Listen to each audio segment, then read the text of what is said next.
ஆண்டவராக இயேசுவின் நாமத்தில் தொலைக்காட்சி நேயர்களுக்கு அன்பின் வாழ்த்துக்கள். இந்த நாளின் செய்தி தேவனுக்காய் காத்திருப்பதனாலே உண்டாகிற நன்மைகள், தேவனுக்காய் காத்திருப்பதனாலே உண்டாகிற ஆசீர்வாதங்கள், தேவனுக்காய் காத்திருப்பதனாலே உண்டாகிற அந்த அமைதி, இதை குறித்து தான் உங்களோடு பேச விரும்புகிறேன். இந்த தலைப்பிலே பல செய்திகளை பேசியிருக்கிறேன். ஆனால் இன்றைக்கு ஒரு வித்தியாசமான பார்வையிலே உங்களோடு ஆண்டவர் பேச விரும்புகிறார். அதை எப்படி சொன்னவங்களுக்கு புரிய நினைக்கிறேன். Waiting brings help from God. கர்த்தருக்கு காத்திருப்பது அவரிடத்திலிருந்து நன்மைகளையும் மேன்மைகளையும் ஆசீர்வாதங்களையும் அமைதியும் கொண்டு வருகிறது. இதை சில வரிகளை சொல்லி நான் செய்திக்குள்ளே போகிறேன். Waiting brings strength from God. கர்த்தருக்கு காத்திருப்பது நம்மை பலப்படுத்துகிறது. ஒரு நாளும் புதிய புதிய போராட்டங்கள், புதிய புதிய பிரச்சனைகள், வாழ்க்கை ஒரு சவால். கர்த்தருக்கு காத்திருப்பதனாலே ஒரு புதிய பலனை தேவன் தருகிறார். இரண்டாவது, வெயிட்டிங் பிரிங்ஸ் செவர்னிட்டி ஃப்ரம் காட். அதாவது கர்த்தருக்கு காத்திருக்கிறது ஒரு அமைதியான வாழ்க்கையை தருகிறது. புயல் அடிக்கிற வாழ்க்கை, அமைதி இல்லாத வாழ்க்கை, ஒவ்வொரு நாளும் புதிய புதிய புயல்கள், புதிய புதிய புயல் காற்று, இது மத்தியிலே கர்த்தருக்கு காத்திருப்பது ஒரு அமைதியை உண்டாக்குகிறது. மூன்றாவது, waiting brings stability from God. தேவனுக்கு காத்திருப்பது ஒரு உறுதித்தன்மை தருகிறது. ஸ்திரமில்லாத வாழ்க்கை, உறுதியில்லாத வாழ்க்கை, ஒவ்வொரு நாள் வித்தியாசமான வாழ்க்கை. It brings stability. கடைசியாக கர்த்தருக்கு காத்திருப்பது சப்மிஷன் டு காட். ஆண்டவருக்கென்று நம்மை அர்ப்பணிக்க தூண்டுகிறது. இதை குறித்த ஒரு செய்தியைத்தான் உங்களோடு பகிர்ந்து கொள்ளும்படி விரும்புகிறேன். சங்கீதம் 33:20. நம்முடைய ஆத்துமா கர்த்தருக்கு காத்திருக்கிறது, அவரே நமக்கு துணையும் நமக்கு கேடகமானவர். கவனியுங்கள், தேவனுக்கு காத்திருக்கிற ஒரு மனிதனுடைய வாழ்க்கையிலே அவர் துணையாயிருப்பார். தேவனுக்காய் காத்திருக்கிற ஒரு மனிதனுடைய வாழ்க்கையிலே அவர் கேடகமாயிருப்பார். துணையா என்று உலகத்தில் 1000 துணை இருக்கலாம், ஆனால் அதன் நிரந்தரமான துணை அல்ல. இவரே நிரந்தரமான துணை. மனிதர்கள் மாறலாம், உறவுகள் மாறலாம், நண்பர்கள் மாறலாம், நாம் துணை என சொன்னவர்கள் மாறலாம். ஆனால் வெயிட்டிங் அப்பான் த லார்ட், கர்த்தருக்காய் காத்திருக்கிறவர்கள், கர்த்தரை நம்புகிறவர்கள், அந்த காத்திருக்குதல் என்ற வார்த்தை செயல்படாத ஒரு வாழ்க்கை அல்ல, செயல்படும் வாழ்க்கை. It is not an ideal position, it is an active position. நிறைய நினைக்கிறாங்க காத்திருத்தல் என்பது சோம்பேறித்தனமான ஒன்று அல்ல.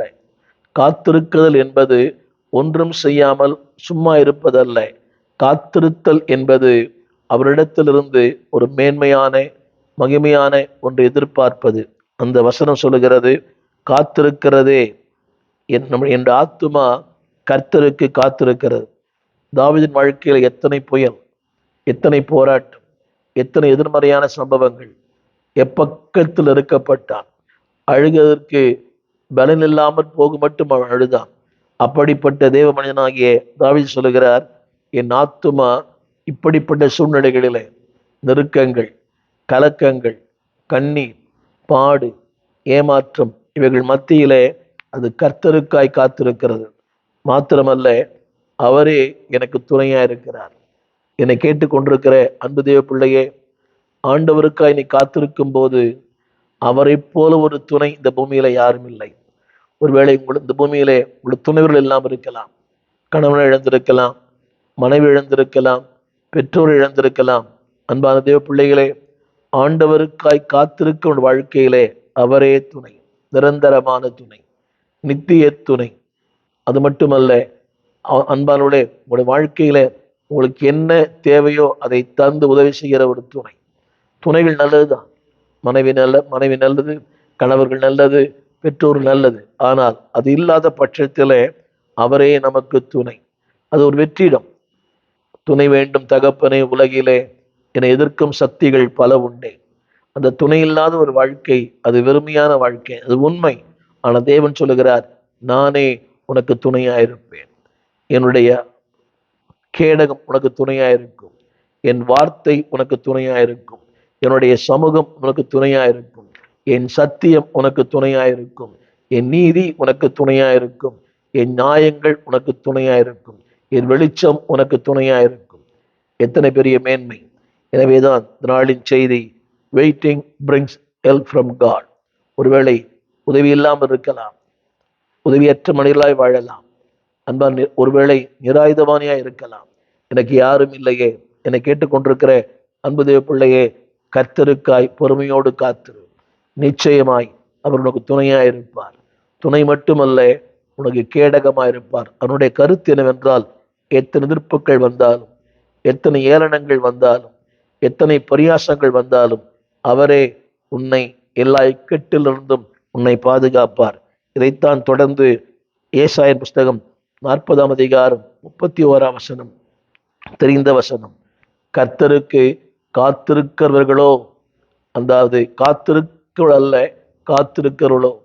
இன்றைய கிறிஸ்தவ உலகத்தில் அந்த காத்திருத்தல் என்ற வார்த்தை அதிகமாக குறைந்திருக்கிறது.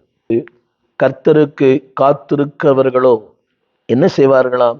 புது பலன். அதைத்தான் இந்த முதல் குறிப்பிலே சொன்னேன், waiting bring strength from God. அதாவது அவருடைய பலத்தை எனக்கு தருகிறது. எத்தனை பெரிய மேன்மை! அவர் பலம் உள்ளவர். அவரை போல பலனான கர்த்தர். சங்கீதம் அடிக்கடி வாசிக்கிறோம், என் பலனாகிய கர்த்தாவே, அவரே என் பலன், இஸ் மை ஸ்ட்ரென்த். அப்படியானால் அவருடைய பலத்தை உனக்கு கொடுக்கிறார். இந்த நாட்களிலே அன்பானுடைய வாழ்வது என்பது ஒரு பெரிய சவால். ஆவிக்குரிய பிள்ளையாயிருப்பது அதை விட சவால். ஊழியம் பண்ணுவது அதை விட சவால். நீதிமானாய் வாழ்வது அதை விட மிகப்பெரிய சவால். உத்தமனாய், நீதிமானாய், சன்மார்க்கனாய், கர்த்தருக்கு பயந்து வாழ்வது மிகப்பெரிய சவால். இவர்களுக்கு மத்தியிலே ஆண்டவர் சொல்லுகிறார், என் பலனை உனக்கு தருகிறேன்.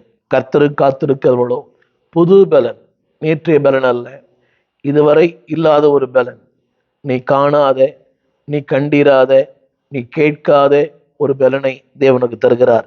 அது மட்டுமல்ல, கழுகுகளைப் போல, அதாவது இந்த பூமியிலிருந்து பல ஆயிரம் அடிகள் பறக்கிற இந்த கழுகு, அதை போல உன்னை நான் எழும்ப பண்ணுவேன். அது மட்டுமல்ல, அவர் சொல்லுகிறார், ஓடினாலும் இளைப்படையார்கள். இன்றைக்கு அந்த மன அழுத்தம் வரும்போது ஓட முடியல. எத்தனையோ ஊழியர்கள் தங்கள் ஓட்டத்தை நிறுத்தி விட்டார்கள். விசுவாச பிள்ளைகள் தங்கள் ஓட்டத்தை நிறுத்தி விட்டார்கள். ஏழ்மை, வறுமை, இல்லாமை, ஏளனங்கள், பரியாசங்கள், மரணங்கள், வாழ்க்கையின் பொருளாதார பிரச்சனைகள், இதெல்லாம் வரும்போது நம்முடைய ஓட்டம் தடை பண்ணப்படுகிறது. ஓட்டத்தை தடை பண்ணுகிற மக்கள் ஏராளம்.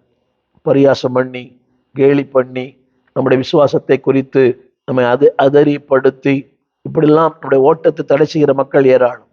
சத்துரு, உலகம், உறவுகள், இதெல்லாம் நம்முடைய ஓட்டத்தை தடை செய்கிறது. அது என்னுடைய வாழ்க்கையில உண்மை, உங்க வாழ்க்கையில உண்மை. நீ என்ன பெரிய ஊழியம் பண்ற, நீ என்ன பெரிய ஜோம் பண்ற, என்ன பெரிய பசுத்தவானா, நம்முடைய ஓட்டத்தை திசை மாற பண்ணுகிற மக்கள் ஏராளம். நம்முடைய ஓட்டத்தை தடை செய்கிற மக்கள் ஏராளம். தேவன் சொல்லுகிறார், ஓடினாலும். என் அன்பான தேவ பிள்ளையே, உன் ஓட்டத்தை நிறுத்தாதே. Don't stop. தேவன் உனக்கு என்ன நியமித்திருக்கிறாரோ அதில் ஓடு. அடுத்தவருடைய ஓட்டத்தை குறித்து உனக்கு கவலை இல்லை. அவர் நன்றாய் ஓடலாம், ஓடாமல் இருக்கலாம், அவருக்கு இருக்கலாம், இல்லாமல் இருக்கலாம். ஆனால் உனக்கு தேவன் நியமித்த ஓட்டம், அது எப்படி சொன்னாங்க புரியும்? உங்க ட்ராக்ல மட்டும் ஓடுங்க, அடுத்தவங்க ட்ராக்ல ஓடாதீங்க. அது ரொம்ப நாள் நிற்காது. நீங்க எல்லாருமே அடுத்தவங்க ட்ராக்ல ஓடணும் விரும்புறாங்க. இல்லை, அவருக்குரிய ட்ராக் அதுதான். அதில் வசதி இருக்கலாம், வாய்ப்பு இருக்கலாம், மேன்மை இருக்கலாம், புகழ் இருக்கலாம், பணம் இருக்கலாம். அது அவருடைய ட்ராக்.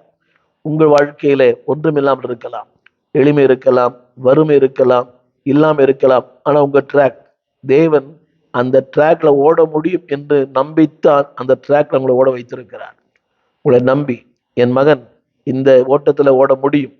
கவனியுங்கள், நானா இந்த ஓட்டத்தை ஆரம்பிக்கவில்லை. 1970ஆம் ஆண்டு இந்த ஓட்டத்தை ஆரம்பித்தேன். இதுவரைக்கும் இந்த ஓட்டத்தில் ஓட, பொறுமையோடு ஓட தேவன் உதவி செய்தார். வெற்றின்னு சொல்ல முடியாது, வெற்றி உள்ள ஒரு ஓட்டம் சொல்ல முடியாது, ஆனால் உண்மை உள்ள ஒரு ஓட்டம், தேவன் நியமித்த ஓட்டம். திரும்ப அந்த வார்த்தையை அழுத்தி சொல்ல விரும்புகிறேன், உங்களுக்கு தேவன் நியமித்த ஓட்டம். நீங்க எல்லாருக்குமே அவரை பார்க்கிறோம், இவரை பார்க்கிறோம். அந்த ஓட்டத்தில் நீங்க ஓடாதீங்க. அது அவருக்கு நியமிக்கப்பட்ட ஓட்டம், இது உங்களுக்கு நியமிக்கப்பட்ட ஓட்டம். அந்த ஓட்டத்தில் நியமித்தவர் கர்த்தர், அதை மறந்து விடக்கூடாது. உங்களுக்கு நியமித்த, அப்படியானால் அந்த நியமனத்தை தந்தவர் கர்த்தர். அது ஏழ்மை இருக்கலாம், வறுமை இருக்கலாம், இல்லாம இருக்கலாம், எல்லாம் இருக்கலாம். Is the one who appointed the track. உடைய அந்த நியமனத்தை தந்தவர் அவர்தான். அவருக்கு தெரியும் என் பிள்ளை ஓடுவான், என் மகள் ஓடுவாள். கவனிங்கள், நம்பித்தான் அந்த ஓட்டத்தில் நிறுத்தி இருக்கிறார். அவருக்கு தெரியும் ஒரு நாள் நீ வெற்றி உள்ளவளாய், வெற்றி உள்ளவனாய் நீ வருவாய் என்று அவருக்கு தெரியும். எனவே திரும்ப திரும்ப சொல்ல நம்புகிறேன், ஆண்டவர் சொல்லுகிற வார்த்தை, ஓடினாலும் ஓடினாலும், அந்த வசனம் ஓட முடியாத நிலைகள், எழும்ப முடியாத சூழ்நிலைகள், தலையை நிமிர்த்த முடியாத நிலைகள், இது எல்லாருக்கும் உண்டு.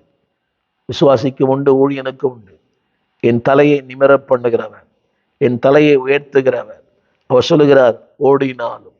அந்த கருத்து என்னவென்றால், எல்லாம் உனக்கு எதிர்மறையா இருந்தாலும், எல்லாம் உனக்கு பாதகமா இருந்தாலும், அவர் சொல்லுகிறார் நீ இளைப்படைவதில்லை. ஏன் தெரியுமா? மை ஸ்ட்ரென்த், என் பலன் உன்னை இளைப்படைய செய்யாது. ஊழியத்தில் எத்தனையோ நேரங்களை இளைப்படைந்து போகிறோம், சோர்ந்து போகிறோம், இலக்கரித்து போகிறோம். அன்பானவர்களே, பாராட்டுகள் இல்லை, யாரும் நம்முடைய செய்திகளை அதிகமாக புகழ்வதில்லை. அது இயல்பான ஒன்றுதான். ஆனால் தேவன் சொல்கிறார் இளைப்படையாமல். யார் பாராட்டுறாங்களோ இல்லையோ, யார் புகழறாங்களோ இல்லையோ, கணவன் புகழாமல் இருக்கலாம், மனைவி புகழாமல் இருக்கலாம், பிள்ளைகள் புகழாமல் இருக்கலாம், ஆனால் பரலோகம் உங்களை புகழும். இதுதான் இன்னைக்கு இருக்கிற பிரச்சனை.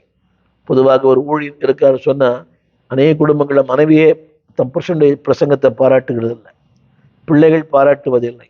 எல்லா ஊழியருக்குள்ளும் இருக்கிற ஒரு மன அழுத்தம். ஆனால் தேவன் சொல்லுகிறார் யூ ரன் யுவர் ரேஸ். அவர் சொல்லுகிற வார்த்தை இளைப்படையார்கள். அடுத்த வார்த்தை சொல்லுகிறார் சோர்ந்து போகார்கள். ஏன் தெரியுமா? That is the result of the waiting. கர்த்தரு காத்திருப்பதனால வருகிற அந்த வாழ்க்கை என்னவென்றால், எழும்புவார்கள், இளைப்படையார்கள். இரண்டாவது சோர்ந்து போவார்கள். நம்மை சோர்வுக்குள்ளாக்கிற பல காரியங்கள், ஒவ்வொரு நாடும் நம்மை சோர்வுக்குள்ளாக்கிற நம்முடைய எண்ணம், நம்முடைய அறிவு, நம்முடைய உணர்ச்சி, எல்லாமே நம்மை சோர்வுக்குள்ளாக்குறது. என்ன பெரிய ஊழியம்! அன்பானவர்களே, எனக்குள் அடிக்கடி ஏற்படுகிற கேள்வி, இந்த ஊடகத்தில் ஒரு 3600 செய்திகளை பதிவிட்டிருக்கிறோம். அதை மக்கள் பார்க்கிறார்களா இல்லையா என்று எனக்கு தெரியாது. குறைந்த மக்களே பார்க்கிறார்கள், பலமுறை சொல்லியிருப்பேன். ஆனாலும் தொடர்ந்து ஓட விரும்புகிறேன். ஏன் தெரியுமா? அவருடைய பலன் சோர்வை மாற்றுகிறது, அவருடைய பலன் இளைப்பை மாற்றுகிறது, அவருடைய பலன் களைப்பை மாற்றுகிறது, அவருடைய பலன் அந்த ஓட்டத்தை ஓடச் செய்கிறது. எனவே என்னுடைய முதல் செய்தி, அன்பானவர்களே, waiting bring strength from God. இன்றைய கிறிஸ்தவ உலகத்திலே அன்பானவர்களே, அந்த காத்திருப்புதல் என்பது மிகுந்து குறைந்திருக்கிறது. அதாவது தங்கள் சுயபலத்தில் ஓட பார்க்குறாங்க. என்னால் முடியும், அறிவு, திறமை, அனுபவங்கள். என் அன்பு தேவ பிள்ளைகளே, இதெல்லாம் உங்களை கைவிட்டுடும். அறிவு கைவிட்டுடும், அனுபவங்கள் கைவிட்டுடும், ஆரோக்கியம் கைவிட்டுடும், நீங்கள் நம்பியிருக்கிற உங்களோட பணம் உங்களை கைவிட்டுடும். ஆனால் கர்த்தருக்கு காத்திருக்கிற ஒன்று, எதிர்பார்ப்போடு நம்பிக்கையோடு இருக்கிற ஒன்று ஒரு நாளும் இன்றைக்கு உங்களை கைவிட்டு விடாது. திரும்ப சொல்லுகிறேன், இன்றைய கிறிஸ்தவர்கள் அதாவது தேவ பலத்திலே குறைவுள்ளதாக இருக்கிறார்கள். காத்திருப்பதிலும் குறைவு, தேவ பலத்திலும் குறைவு. அவங்க பலன் இருக்குது, அவங்க பலன் கொஞ்ச நாள் ஓடும், 80, 70, 80 பலன் குறைஞ்சிடும். ஆனால் அன்பானவர்களே, ஒரே பருவம் மட்டும் நீங்கள் நடக்க வேண்டுமானால், மோசே 120 வருஷம் வாழ்ந்தான், அவன் கண் இருளடையவில்லை. அந்த ஜனங்களுடைய பாதரட்சை அங்கே தேயவில்லை. ஏன் தெரியுமா? அதுதான் தேவ பலன். வனாந்திரமா இருக்கலாம், ஒன்றும் இல்லாமல் இருக்கலாம். திரும்ப சொல்லுகிறேன், இன்றைய கிறிஸ்தவர்கள் காத்திருப்பதிலும் குறைவா இருக்கிறார்கள், தேவ பலத்திலும் குறைவுள்ளா இருக்கிறார்கள். ஒரு சின்ன கேள்வி, நீ வாழ்கிற இந்த வாழ்க்கை தேவ பலத்திலா உன் பலத்திலா? நீ நிறைய பேர் they believe, they trust their own strength. இதுதான் சிம்சோன் செய்தான். தன் சொந்த பலத்தை நம்பினான், தேவ பலத்தை இழந்து போனான். வேண்டாம். நீங்க பெரிய ஜீனியஸா இருக்கலாம், அறிவாளியா இருக்கலாம், ரொம்ப திறமசாலியா இருக்கலாம், ரொம்ப ஸ்மார்ட்டா இருக்கலாம், நீங்க மாஸ்டரா கூட இருக்கலாம். பட் அதெல்லாம் ஒரு குறிப்பிட்ட காலம்தான். எவ்வளவு மாஸ்டரா இருந்தாலும் one day it may fade. அது ஒன்றுமில்லாமல் போகும், அது ஒழிந்து போகும். ஆனா தேவ பலன் ஒழியாது. என்ன அவர் பலன். இன்னைக்கு எத்தனையோ மூத்த ஊழியர்களை நான் பார்க்கிறேன். மூத்த ஊழியர்கள், என்னுடைய ஊழியர் ஏறக்குறைய 90 வயது வாழ்ந்தார். அதனால பிரசங்கம் பண்ணி கொண்டு இருந்தேன். எவ்வளோ இன்னைக்கு பேர் இருக்கிறாங்களே. அதுக்கு என்ன காரணம்? அன்பானவர்களே, ஆரோக்கியம் அல்ல, அவருடைய ஆகாரம் அல்ல, தேவ பலன். நீ தேவ பலத்தில் இருப்பாயானால், அன்பானவர்களே, கர்த்தரு காத்திருப்பாயானால் தேவ பலன் வாழ்க்கை இருக்கும். You can see the strength of God. You can see the strength of God. நீ பார்க்கிறோமே, இள வயது உள்ளவர்கள், அன்பானவர்களே, 1000 பிரச்சனை. பார்வை குறைவு, நடக்க முடியவில்லை, நடமாட முடியவில்லை, பல பிரச்சனைகள். கேட்கும் போதே தலை சுற்றுகிறது. இள வயது உள்ளவர்கள். நீங்களும் நானும் இன்றைக்கு ஓடிக்கொண்டிருக்கிறோம் என்று சொன்னால் அது அவருடைய பலன். இரண்டாவது சொல்ல விரும்புகிறேன், கவனியுங்கள். தேவ பலத்தால் நீ நிறைந்திருந்தால் அநேகருக்கு ஆசீர்வாதமாக இருக்க முடியும். When you are filled with God's strength, தேவ பலன் இருந்தால் ஆசீர்வாதமாக இருக்க முடியும். புரியும் நினைக்கிறேன் உங்களுக்கு. இன்றைக்கு அவர் கொடுத்த பலன் தான் 71 வயது. அவர் கொடுத்த பலன், அவர் கொடுத்த பலத்தினாலே உங்களோடு நான் பேசுகிறேன். யாரோ ஒருவருக்கு இது ஆசீர்வாதம் இருக்கும் என்று எனக்கு ஒரு நிச்சயம் இருக்கிறது. என்றால் அவர் பலன், பேசுவது அவர் பலத்தால். அன்பானவர்களே, இத்தனையோ நாட்கள் படுக்கை, பல முறை சொல்லியிருப்பேன் நினைக்கிறேன். ஒவ்வொரு நாளும் ஒரு நாளை தொடங்கி நாளை முடிப்பது என்பது ஒரு மிகப்பெரிய சவால். பல பலவீனங்கள். அவர்களுக்கு மத்தியில தேவ பலத்தால் நீ நிறைந்திருப்பாயானால் அநேகருக்கு நீ ஆசீர்வாதமாயிருப்பாய். இரண்டாவது, தேவ பலத்தை சார்ந்திருப்பதற்கு மாறாக இன்றைக்கு அநேகர் சுயபலத்தை சார்ந்திருக்கிறார்கள். தெய்வ பலத்தை சார்ந்து வாழுங்கள். பண்டிதர் பில்லி கிரஹாம் அடிக்கடி இப்படி சொல்லுவார். அவர் யோவான் 3:16 10,000 முறை பேசியிருக்கிறாராம். ஒவ்வொரு முறை பேசும்போது அவர் நிற்கும்போது சொல்லுவாராம், தேவனே என் பக்கத்தில் நில்லும், நீ நிற்காவிட்டால் என் செய்தி ஒன்றுமில்லை. ஆண்டவர் ஒவ்வொரு நாளும் அப்படி சொல்லுவாராம், lord stand with me my pulpit. அதே போல் ஆகாய மரத்தில் பிரயாணம் பண்ணும்போது ஒரு சொல்லுவாராம், அவருடைய அந்த தொப்பி ஒன்று போட்டிருப்பார். அந்த தொப்பி அடுத்த சீட்டில் போட்டு, ஆண்டவரே இந்த சீட்டில் நீங்கள் உட்காருங்க. எத்தனை ஆகாயமான பிரயாணங்கள், ஆபத்தான பிரயாணங்கள். அந்த சீட்டில் சொல்லுவாராம், ஆண்டவரே என் பக்கத்தில் நீங்கள் உட்காருங்க, உங்கள் பலன் தான், நிற்கும் போதும் உங்கள் பலன் தான். அப்படியானால் என்னை கேட்டுக்கொண்டிருக்கிற அன்பு தேவ பிள்ளையே, தேவனுடைய பலத்தை நீ சார்ந்திருப்பதற்கு மாறாக சுயபலத்தை சார்ந்து வாழ வேண்டாம். எனவேதான் தேவன் சொன்னார், 27ஆம் சங்கீதம் 14 சொல்லுகிறது, கர்த்தருக்கு காத்திரு, அவர் உன் இருதயத்தை ஸ்திரப்படுத்துவார். கர்த்தருக்கே காத்திரு. கர்த்தருக்கு காத்திரு. அடுத்த வார்த்தை கர்த்தருக்கே காத்திரு. அவனுடைய கருத்து என்னவென்றால், அப்படி காத்திருக்கும் போது உனக்கு ஆசீர்வாதம், உன் மூலமாய் அநேகருக்கு ஆசீர்வாதம். அந்த இரண்டாவது பகுதியை சற்று யோசித்து பாருங்கள். அநேகருக்கு ஆசீர்வாதம் இருக்க வேண்டுமானால் வெயிட்டிங் அப்பான் தி லார்ட். காலத்துக்கு முந்தி இந்த திருமணங்கள் கூட, குழந்தை பாக்கியம், ஊழியத்தில் கூட அந்த பொறுமை அநேகருக்கு இல்லை, பலருக்கு இல்லை, என்னை உட்படுத்தான். ஆனாலும் அந்த வசனம் சொல்லுகிறது, கர்த்தருக்கே காத்திரு. கர்த்தரு காத்திருக்கும் போது ஒரு அமைதியான வாழ்க்கை. இன்றைக்கு அமைதி இல்லாத ஒரு வாழ்க்கை. 37ஆம் சங்கீதம் 7ஆம் வசனம், 37ஆம் சங்கீதம் 7ஆம் வசனம், கர்த்தரை நோக்கி அமர்ந்து அவருக்கு காத்திரு. தெரிந்த வசனம் தான். காரிய சித்தி உள்ளவர் மேலும் தீவினைகள் செய்கிற மனுஷன் மேலும் எரிச்சலாகாதே. இன்றைக்கு நம்ம அடுத்தவங்களை பார்க்கிறோம். 36ஆம் சங்கீதத்தில் துன்மார்க்கன், அருவருப்பானவர்கள், பொல்லாப்பு செய்கிறவர்கள், தீங்கு செய்கிறவர்கள், அக்கிரமக்காரன், ஆவியானவர் சொல்லுகிறார், அவர்களை பார்க்காது, என்னை மட்டும் பார், நான் அளிக்கும் நன்மையை நான் திருப்தியாவேன். 36ஆம் சங்கீதத்தில் அவங்கள பார்த்தீங்கன்னா வாழ்க்கை ஒன்றும் இல்லை, என்னை பார்த்தீங்கன்னா பேரின்ப நதியினால் உன் தாகத்தை தீர்ப்பேன்.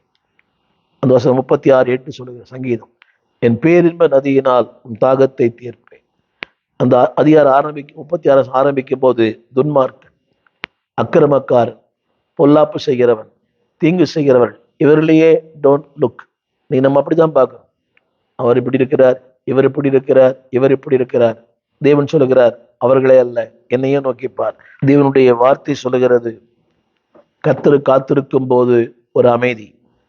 இன்று அமைதல் இல்லாத குடும்பங்களில் அமைதல் இல்லை, பரிதாபம். வசதி இருக்கிறது, வாய்ப்பு இருக்கிறது, ஈவன் ஊழியக்கார் குடும்பங்களை கூட இன்னைக்கு அமைதி இல்லை, துக்கமான ஒன்று. தகப்பன் ஊழியம் செய்கிறார், ஆனால் குடும்பத்துல அமைதி இல்லை, பிள்ளைகள் தாறுமாறா இருக்கிறாங்க. அநேக குடும்பங்கள் எல்லாம் இருக்கிறது, வாகனங்கள், வசதி, வாய்ப்பு, பணம் எல்லாம் இருக்கிறது, ஆனா அமைதி இல்லாத ஒரு வாழ்க்கை. இதுக்கு என்ன காரணம் என்றால், அதாவது the peace of God will come only upon waiting upon the Lord. கர்த்தர் காத்திருக்கும் போது sterility from God, ஒரு அமைதியை தேவன் தருகிறார். இன்றைக்கு அன்பான தேவ பிள்ளைகளே, இந்த அமைதி இல்லாததுக்கு என்ன காரணம் தெரியுமா? வாக்குவாதங்கள், பட்டிமன்றங்கள், நீயா நானா. குடும்பங்களை கூட இன்னைக்கு அப்படித்தான், வாக்குவாதம். யார் பேச்சும் கேட்கறதில்லை. தனித்துவம், ஒரு தனி, அவங்களே ஒரு தனி ராஜ்யம். குடும்பங்களை கூட மனைவியும் அப்படித்தான், கணவனும் அப்படித்தான், பிள்ளைங்களும் அப்படித்தான். யாரும் யாருக்கு கீழ்ப்படிவதில்லை. திருச்சபை மக்கள் ஊழியனுக்கு கீழ்ப்படிவதில்லை. they have their own kingdom. அவங்க வருவாங்க, அவங்க போவாங்க, ஆறாவது பாதியில வருவாங்க, முடியும் போது கூட வருவாங்க. they have their own kingdom. திரும்ப சொல்கிறேன், அப்படிப்பட்ட வாழ்க்கை வாழ்கிற உங்களுக்கு அமைதி இல்லை. உங்கள் சொந்த பலத்திலே, சொந்த சுய பலத்திலே, உங்கள் ராஜ்யத்துக்குள் நீங்கள் வாழ்வீரானால் உங்களுக்கு அமைதி இருக்காது. திரும்ப சொல்லுகிறேன், உங்களுக்கென்று ஒரு ராஜ்யம், உங்களுக்கென்று ஒரு சித்தாந்தம், உங்களுக்கென்று ஒரு தீர்மானம். இப்படிதான் இருப்பேன். நான் நிறைய பேர் பார்க்குறேன். ஏறக்குறைய 50 ஆண்டுகளாக இந்த திருச்சபையின் பார்க்கிறேன். அந்த லேட்டா வரவர் காலம் முழுக்க லேட்டாக தான் வருவார். இதை ஒரு நாள் வந்தால் பரவாயில்லை, அந்த அந்த செய்தி பாதிய செய்தி தான் வருவார். அது என்றைக்கும் ஒரு நாள் அல்ல, காலம் முழுவதும். அவன் வாழ்க்கையில் அமைதியே இருக்காது. ஒரு திருப்தி இருக்கும் சபைக்கு போனேன்னு, ஆனால் அமைதி இருக்காது. ஏன் தெரியுமா? அன்பான தேவ பிள்ளையே, ஆண்டவர் காத்திருந்த அமைதி இருக்கும். திரும்ப திரும்ப சொல்லுகிறேன், அமைதி பணத்தால் வருவதல்ல, படிப்பால் வருவதல்ல, செல்வத்தால் வருவதல்ல. when you waiting upon God, the Lord will give the peace, serenity from God. எனவேதான் இன்றைக்கு அன்பான தேவ பிள்ளைகளே, நான் சொல்ல வந்த அந்த குறிப்பு, இன்றைக்கு குடும்பங்களை கூட அமைதி இல்லை, பிள்ளைகள் வாழ்க்கையில அமைதி இல்லை, எங்கு பார்த்தாலும் அமைதி இல்லாத ஒரு வாழ்க்கை. எனவேதான் தேவன் சொன்னார், நீங்கள் அமர்ந்திருந்து நானே தேவன் என்று அறிந்து கொள்ளுங்கள். அதுல ஒரு வார்த்தை இருக்கிறது, ஜாதிகளுக்குள்ளே உயர்ந்திருப்பேன், பூமியில உயர்ந்திருப்பேன். இது ஆங்கிலத்துல வேற மாதிரி போட்டிருக்குது, நான் உயர்ந்திருப்பேன், உங்களையும் உயர்த்துவேன். எத்தனை பெரிய வார்த்தை! நான் உயர்ந்திருப்பேன், உங்களையும் உயர்த்துவேன். அப்படியானால் தேவனுக்கென்று காத்திருக்கும் போது அமைதி மட்டுமல்ல, உயர்வு. நிறைய பேருக்கு அது இல்லை. அது இல்லாருக்கு காரணம் என்னவென்றால், அன்பான தேவ பிள்ளைகளே, கர்த்தருக்கு காத்திருக்கும் போது அந்த உயர்வையும் அந்த மேன்மையும் தேவன் உங்களுக்கு தருவார். மூன்றாவதாக, waiting upon God that gives stability from God. கர்த்தருக்கு காத்திருப்பது ஒரு உறுதித்தன்மையை தருகிறது. உறுதித்தன்மை, ஸ்திரத்தன்மை, நம்பகத்தன்மை. வசனத்தை வாசிக்கிறேன். சங்கீதத்தின் புஸ்தகம் 40:1. சங்கீதம் 40:1. கர்த்தருக்காக பொறுமையோடு காத்திருந்தேன், அவர் என்னிடமாய் சாய்ந்து என் கூப்பிடுதலை கேட்டார். என்னுடைய கருப்பொருள் என்னவென்றால், வெயிட்டிங் பிரிங்ஸ் ஸ்டெபிலிட்டி. இன்றைக்கு அநேக குடும்பங்களிலே, திரும்ப சொல்லுகிறேன், பொறுமை அது இல்லையே. கணவர்களுக்கும் இல்லை, மனைவிக்கும் இல்லை, பிள்ளைகளுக்கும் இல்லை, விசுவாச மக்களுக்கும் இல்லை. பொறுமை எனக்கு ரொம்ப கஷ்டம். அது அவங்க நினைக்கிறாங்க இன்ஸ்டன்ட் காஃபி, இன்ஸ்டன்ட் பிரியாணி மாதிரி. God is not instant God. தேவன் திடீர் தேவன் அல்ல, நிதானமாய் செய்வார், நேர்த்தியாய் செய்வார். இன்னைக்கு மக்களுக்கு எல்லாமே உடனே, ஏடிஎம் அல்ல, தேவன் எந்திரம் அல்ல, நேர்த்தியாய் செய்வார். ஆங்கிலத்தில் சொல்லுவார்கள், delayed blessings are double blessing. காத்திருத்தல் என்பது இரட்டிப்பான நன்மைகள். இன்னொன்று சொல்ல விரும்புகிறேன், கர்த்தருக்கு காத்திருப்பது என்பது ஆண்டவனை மறந்து விட்டார் என்ற அர்த்தம் அல்ல, பதில் கொடுக்க மறுக்கிறார் என்றும் பொருள் அல்ல. Waiting upon the Lord brings the stability from God. ஒரு ஸ்திரத்தன்மை தான் சொல்லப்பட்டிருக்கிறது. அதிலே நான் பொறுமையோடு காத்திருந்தேன். விளைவு என்ன? என் கூப்பிடுதலை கேட்டார். எத்தனை பெரிய வார்த்தை! என் கூப்பிடுதலை அவர் கேட்டார். எதற்காக கூப்பிட்டீர்களோ? வேலைக்காக, வாழ்க்கைக்காக, வசதிக்காக, பொருளாதாரத்திற்காக, எதற்கெல்லாம் கர்த்தரை நோக்கி பார்த்தீர்களோ அதற்குரிய எல்லா பலனையும் தருவார், பலனையும் தருவார். அந்த வார்த்தை என் கூப்பிடுதலை கேட்டார். ஒரு நிச்சயம். Waiting upon the Lord that gives not only strength, not only stability, it is stability. அது உங்களை ஸ்திரப்படுத்துகிறது, உறுதியாக்குகிறது. அன்பான தேவ பிள்ளைகளே, இதைத்தான் ஆண்டவர் செய்தார். இக்கட்டான நேரங்களிலும், வாழ்க்கையின் எல்லா நேரங்களிலும் அவர் பொறுமையோடு காத்திருந்தார். இக்கட்டான நேரங்களிலே அவர் பிதாவின் சித்தம் செய்ய காத்திருந்தார். எல்லா நேரங்களிலும். எனவேதான் அவர் எல்லாவற்றையும் நேர்த்தியாய் செய்து முடித்தார். அவர் சொன்ன வார்த்தை எல்லாம் முடிந்தது. Waiting upon the Lord bring strength from God. அதாவது உன் வாழ்க்கை முழுவதும், உன் வாழ்க்கை முழுவதும் எல்லாவற்றிலேயும் அவர் உன்னை ஸ்திரப்படுத்த விரும்புகிறார். பேதுரு வாழ்க்கையிலே ஸ்திரமற்ற மனிதனாய் வாழ்ந்தான். சீமோன் என்ற வார்த்தையின் பெயர் ஷிஃப்டிங் சாண்ட், நாணலை போல அங்கும் இங்கும். ஆனால் தேவன் அவனை மாற்றினார். கர்த்தருக்காய் காத்திருந்த அவனை ஆண்டவர் ஒரு பாறையாய், பீட்டர் என்ற வார்த்தை பெட்ராஸ், உன்னுடைய கருப்பொருள் என்னவென்றால் மணலை பாறையாய் மாற்ற முடியும். இதனால என்னை கேட்டுக்கொண்டிருக்கிற அன்பு தேவ பிள்ளையே, ஸ்திரமில்லாத வாழ்க்கை, உறுதியில்லாத வாழ்க்கை, ஒரு ஈடுபாடு இல்லாத வாழ்க்கை, வெயிட்டிங் upon the Lord. கர்த்தரை நம்பு, அவர் பொறுமையாயிரு. நிச்சயமாய் உன் வாழ்வை ஒரு பாறையை போல மாற்றுவாய். இன்றைக்கு நாணலை போல் இருக்கலாம், மணலை போல் இருக்கலாம். உன் வாழ்வு ஒரு பாறையாய் மாறும். எனவேதான் 1 பேதுரு 5:10 ஆவியானவர் எழுதி வைத்திருக்கிறார், தேவன் தாமே கொஞ்ச காலம் பாடு அனுபவிக்கிற நீங்கள் அதிலே பொறுமை. அது ஒரு வார்த்தை இருக்கிறது, 5:10. கிறிஸ்து இயேசுவுக்குள் நம்மை தமது நித்திய மகிமைக்கு அழைத்தவரா இருக்கிற அவர். அன்பான தேவப்பிள்ளை, மறந்துடாதீங்க, உங்களை நித்திய மகிமைக்காக.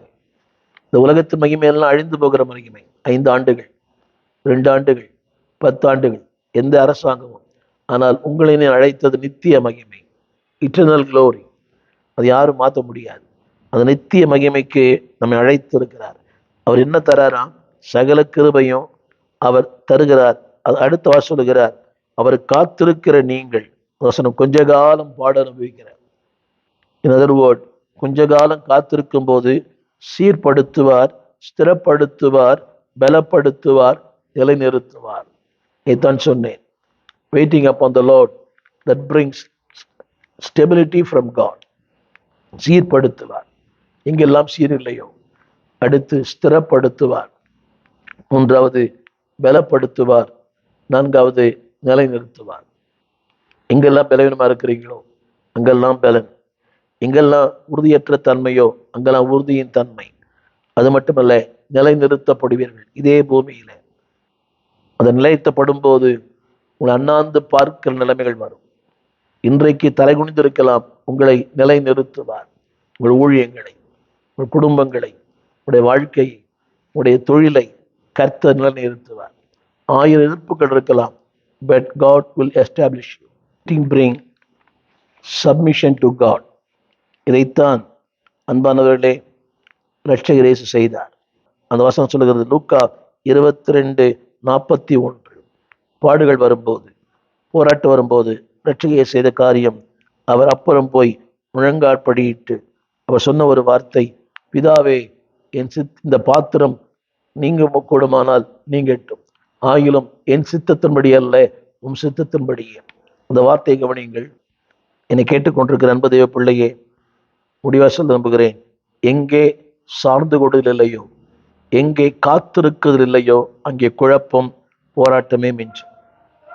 திரும்ப சொல்ல விரும்புகிறேன், எங்கே காத்திருக்குதல் இல்லையோ அங்கே போராட்டம், குழப்பம், பிரச்சனை, வாழ்க்கையே குழப்பம். அன்பான தேவ பிள்ளைகளே, இது தேவனோடு செலவு பண்ணுகிற அந்த நேரம். Waiting upon the Lord. ஜெபம் பண்ணலாம், ஆனால் காத்திருக்குதல் இது எளிதல்ல, ஆனால் சாத்தியம். அன்பானவர்களே, அந்த காத்திருக்கிற நேரம் உங்களை உயர்த்தும் நேரம். திரும்ப சொல்லுகிறேன், அது இல்லையேல், காத்திருக்கிறது இல்லையேல் உங்களால் எதையும் செய்ய முடியாது. அது மட்டுமல்ல, ஒரு வாக்கு பண்ணின ஒன்றை நீங்கள் பெற்றுக்கொள்ள வேண்டுமானால் காத்திருத்தல் அவசியம். எனவே வாக்கு பண்ணினவர் மாறிடார், ஒரு நாள் மாற மாட்டார். ஆனால் கர்த்தருக்காக காத்திருங்கள். திரும்ப சொல்லுகிறேன், காத்திருத்தல் பலனை தருகிறது. காத்திருத்தல் அமைதியான வாழ்க்கையை தருகிறது. காத்திருத்தல் ஸ்திரத்தன்மை தருகிறது. காத்திருத்தல் உடைய வாழ்க்கையிலே கீழ்ப்படிதலை தருகிறது. அந்த கீழ்ப்படிதல் எல்லாவற்றுக்கும் மேல அவங்களை உயர்த்தும். தேவன் தாமே உதவி செய்வாராக. உங்களுக்காக ஜெபிக்க விரும்புகிறேன். ஜெபிப்போம். வானத்தையும் பூமியும் படைத்த நல்ல ஆண்டவரே, இந்த அருமையான வேலைக்காக நன்றியோடு துதிக்கிறோம். கர்த்தரு காத்திருக்கிற ஒரு கிருபை எங்களுக்கு தார். சவாலான உலகம், பாடு நிறைந்த உலகம், அவசரமான உலகம், வேகமான உலகம், இதற்கு மத்தியிலே பொறுமையோடு எதிர்பார்ப்போடு எங்கள் அறிவு, திறமை, அனுபவங்கள் எல்லாவற்றையும் ஒதுக்கி உண்மையே சார்ந்து அதோட உண்மையே நோக்கி உடைய வாக்கு தத்தங்களையே நம்பி எஸ் லார்ட் அப்படி வாழும்போது strength from God, stability from God, stability from God, submission from God, எங்களை கீழ்ப்படுகிற மக்களாய் மாற்று. உடைய பிதாவின் சித்தம் செய்ய எங்களை அர்ப்பணிக்கிறோம். தேவனே, இதுவரைக்கும் எங்க சித்தம் தான் பண்றோம். எங்க விருப்பம், எங்க நோக்கம், எங்க ஆசை, எங்க தீர்மானம் அப்படி அல்ல. உம் சித்தம் செய்ய, உம்மால் ஸ்திரப்படுத்தப்பட, நீர் தருகிற அமைதியை பெற்றுக்கொள்ள, நீர் கொடுக்கிற பலனை பெற்று அனுபவிக்க இதை கேட்கிற எல்லாருக்கும் இந்த கிருபைகளை தான். பொறுமை இல்லாத உலகத்துல பொறுமையோடு காத்திருக்க, எதிர்பார்ப்போடு காத்திருக்க, நாங்கள் செய்கிற ஒன்றை தொடர்ந்து செய்ய எங்களுக்கு கிருபை தாங்க. மக்களோடு பேசு. ஆண்டவர் இயேசுவின் நாமத்தில் நல்ல பிதாவே, ஆமென். அன்பான பிள்ளைகளே, காத்திருத்தல் வீணாய் மாறாது. நிச்சயமாய் உங்கள் காத்திருத்தல் உங்களை உயர்த்தும்.